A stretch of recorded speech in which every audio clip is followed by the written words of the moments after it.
As paisagens trazem em si muitas potencialidades.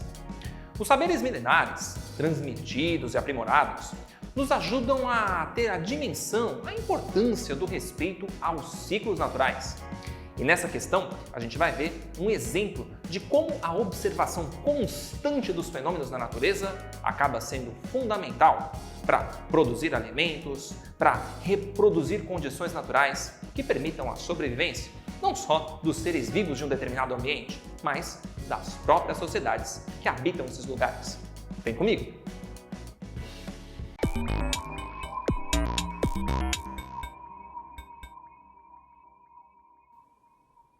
Fala pessoas e pessoas! Tudo certo, tranquilo e sossegado com todos vocês? Eu espero que sim e que vocês estejam tranquilinhos e tranquilinhas para essa questão, este item do Enem que começa nos trazendo um texto que diz assim: foram esses cientistas Chavante que esclareceram os mistérios da germinação de cada uma das sementes. Eles tinham o conhecimento para quebrar a dormência. O fogo era fundamental para muitas. Para outras, o caminho para despertar passava pelo sistema digestivo dos animais silvestres.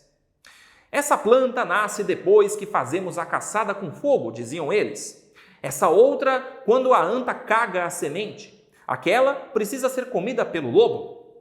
Aliando os conhecimentos dos cientistas da aldeia e da cidade, essa área do cerrado foi recuperada totalmente. Ou seja, o texto nos mostra a importância dos conhecimentos tradicionais, dos saberes tradicionais.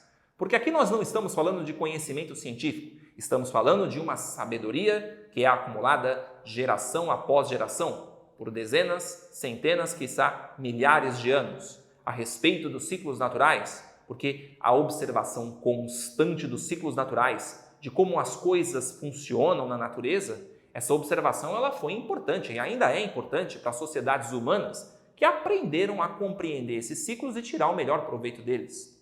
Nesse caso aqui, os Chavante percebem que há uma necessidade de observar e respeitar os ciclos naturais para que o seu modo de vida seja, inclusive, o melhor possível, mantendo o equilíbrio ecológico, permitindo condições para que o cerrado em áreas degradadas possa se regenerar. Então, no texto, a relação socioespacial dos indígenas evidencia a importância de alguma coisa, como diz aqui o enunciado. Bom, a gente percebe aqui, basicamente, que o texto não está trabalhando exatamente com questões ligadas ao cerrado, aos biomas brasileiros ou questões da própria biosfera. Nós estamos lidando aqui com aquela visão que vai mostrar para a gente, de um lado, os saberes tradicionais e as suas relações com o conhecimento científico.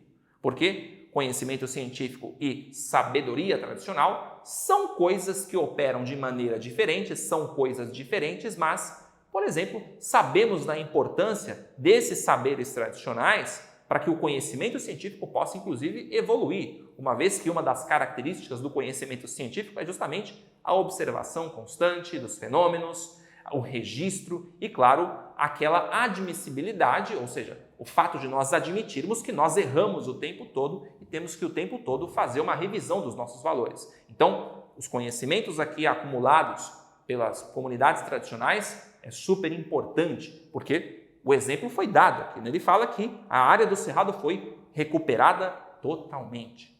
Ou seja, no texto, a relação socioespacial dos indígenas evidencia a importância do saber tradicional para a conservação ambiental, como está na letra C. Então, esses saberes tradicionais são super importantes, uma vez que eles, digamos, também já não estão tão, digamos, viciados com os valores que nós carregamos enquanto sociedades ocidentais, muito ligadas às características, às necessidades econômicas do consumo constante de recursos naturais, as características de um capitalismo que por vezes pode se apresentar selvagem, enfim. Então, aqui você percebe esta importância que permitiu a recomposição de uma área natural.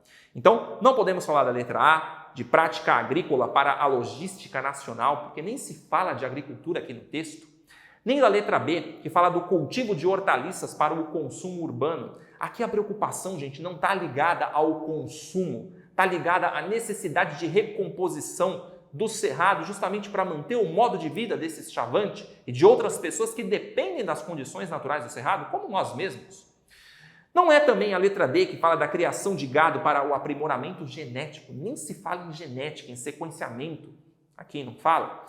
Nem a letra E, que fala de reflorestamento comercial para a produção orgânica. Também nós não percebemos no texto essa relação entre as práticas do Chavante e consequências de ordem econômica.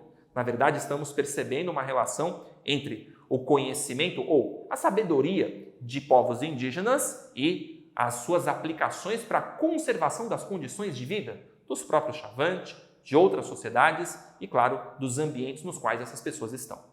Ou seja, só mesmo a alternativa C, saber tradicional para a conservação ambiental, atende aqui ao objetivo dessa questão, desse item do Enem, tá bom?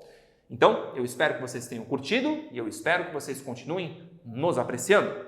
Abraços a todos e a todas e a gente se vê. Bye boys, bye girls, bye anos.